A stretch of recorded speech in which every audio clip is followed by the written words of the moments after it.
Buenos días, estamos a día 2 de mayo del año 2020 y hoy vamos a dedicar este vídeo a hablar de uno de los contratos más extendidos dentro del mundo de la propiedad intelectual.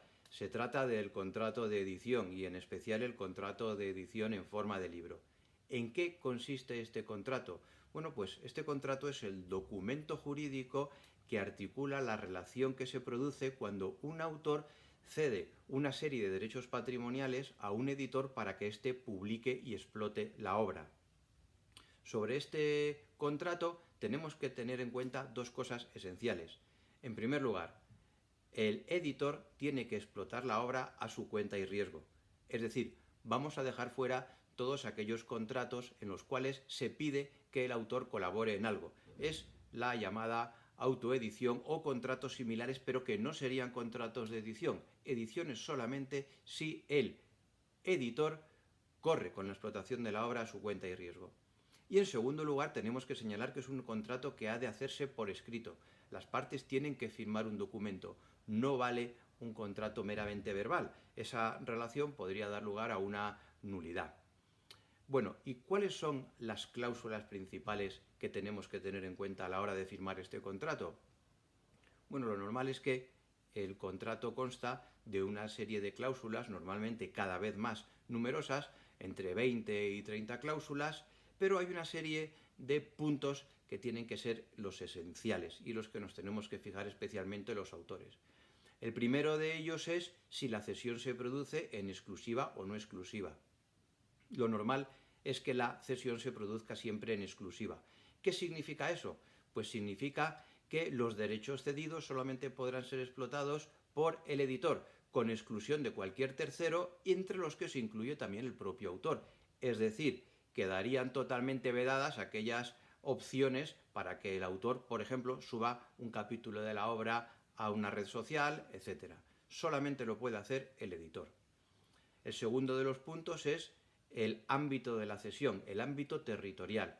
¿Se va a ceder solamente para que se explote en España? ¿Se va a ceder para que se explote en algún otro país, en todo el mundo? Tradicionalmente las cesiones, estamos hablando de hace unos 20 o 30 años, se efectuaban únicamente en el país en el que se efectuaba la cesión. Sin embargo, ahora con los libros electrónicos, la mayor exportación de libros, normalmente las cesiones se hacen a nivel mundial o a nivel universal. Eso es también normal. Luego, otro de los puntos que tenemos que ver es el idioma. ¿Se va a ceder solamente en el idioma español? ¿Se va a ceder en idiomas cooficiales de comunidades autónomas? ¿Se va a ceder la posibilidad de que se traduzca a cualquier otro idioma? Eso es un elemento esencial. También tendremos que ver cuáles son los plazos de cesión. Se va a hacer por una serie de años determinados. El número máximo que permite la ley en España son 15 años. Sin embargo, últimamente se ha reducido ese plazo de cesión y ahora es normal que los contratos se hagan por un plazo menor, aproximadamente unos 7 años. Lo que pasa es que suele haber a lo mejor capacidad o posibilidad de que se efectúen prórrogas, pero ya no son normales los contratos de 15 años. Otro de los puntos esenciales son las modalidades de explotación. Es decir, el libro se va a editar en formato papel, en formato digital, en formato papel y digital, y dentro del formato papel, en tapa dura, rústica, todas esas modalidades tienen que aparecer específicamente en el contrato, porque lo que no se cede, lo que no aparece en el contrato se entiende no cedido, es decir, que el autor mantendría esas posibilidades de explotación. Luego, uno de los puntos, quizás el más importante al que los autores vamos siempre en primer lugar, es ver cuál va a ser la remuneración, es decir, qué es lo que vamos a cobrar por la explotación de la obra. Existen básicamente dos sistemas. Uno de ellos es la remuneración proporcional, el otro es la remuneración a tanto alzado. ¿En qué consiste la proporcional? Consiste en que lo que el editor saque de la explotación de la obra a nosotros nos va a dar un tanto por ciento.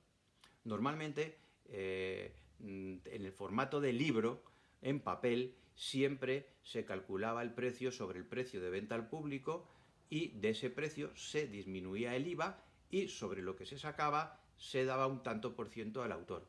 Es decir, imaginemos que el libro cuesta 20 euros con IVA, se quita el IVA, quedaría ahora con la nueva modificación que se ha efectuado de los libros electrónicos que los ajustan al papel quedarían un 4%, que ya estaban los libros en papel, y una vez que se quita ese IVA, vamos a suponer que quedaran unos 19 euros, pues entonces sobre ese porcentaje que se queda se aplica el porcentaje para el autor. Es decir, que lo que se saca de la venta, del precio de venta al público, el autor se lleva, quitando el IVA, una parte. ¿Qué proporción se aplica? ¿Qué porcentaje se lleva? Bueno, pues normalmente se había entendido siempre que el sistema proporcional se aplicaba sobre la base de un 10%. 2 puntos arriba, 2 puntos abajo, es decir, entre un 8 y un 12%. Lo que sucede es que con los libros electrónicos el sistema de precios es bastante distinto, sobre todo porque estos libros se van a comercializar en muchos países que tienen distintas políticas de precio y sobre todo por las subidas y bajadas que hacen de los precios las plataformas que venden los libros. Entonces, normalmente aquí del precio de venta al público lo que se pasa es a un porcentaje sobre el precio neto que va a cobrar el editor sobre que le van a entregar las plataformas de distribución. Ese porcentaje suele ser aproximadamente de un 25% del neto. Otro de los puntos que tenemos que tener en cuenta en el contrato son las liquidaciones, es decir, cada cuánto se van a efectuar las liquidaciones, cada cuánto va a informar el editor al autor y cada cuánto le va a pagar lo que le debe. Bueno, la ley lo que señala es que se tiene que hacer mínimo una vez al año. Las liquidaciones no significa simplemente pagar, es decir, no significa simplemente que el editor le haga un ingreso al autor, significa que el autor explique el devenir de la explotación de la obra en el año anterior, es decir, cuántos ejemplares han impreso, cuántos están en almacén, cuántos se han vendido en las distintas modalidades, etc. Este es uno de los puntos que más problemas causa entre los autores y los editores, la falta de información sobre la explotación de la obra. También tenemos que señalar que en el caso de España la ley señala una serie de puntos que no son tan importantes pero tienen que aparecer en el contrato de edición, como por ejemplo el número máximo de ejemplares de la primera edición, número de ediciones, la forma de distribución, también el plazo de puesta en circulación de la obra desde que se la entrega en condiciones de ser editada el autor al editor, que no puede pasar de 2 años, normalmente suele ser menos, pero los contratos suelen poner 2 años. Hay una serie de cláusulas que vamos a dejarlo para una segunda parte, para un segundo vídeo, que son aquellas que nunca debe de firmar el autor o en el caso de firmarlas lo tiene que hacer con todas las precauciones. Hay que tener en cuenta que normalmente los autores, como he dicho al principio, poco saben de lo que firman.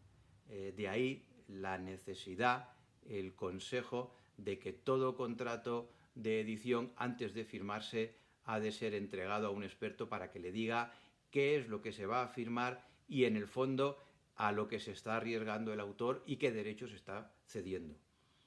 Bueno, espero que os haya gustado este vídeo, ya sabéis que le podéis dar al me gusta y si no os habéis suscrito al canal podéis hacerlo en este momento. Espero que sigáis bien, cuidaros mucho y hasta la próxima.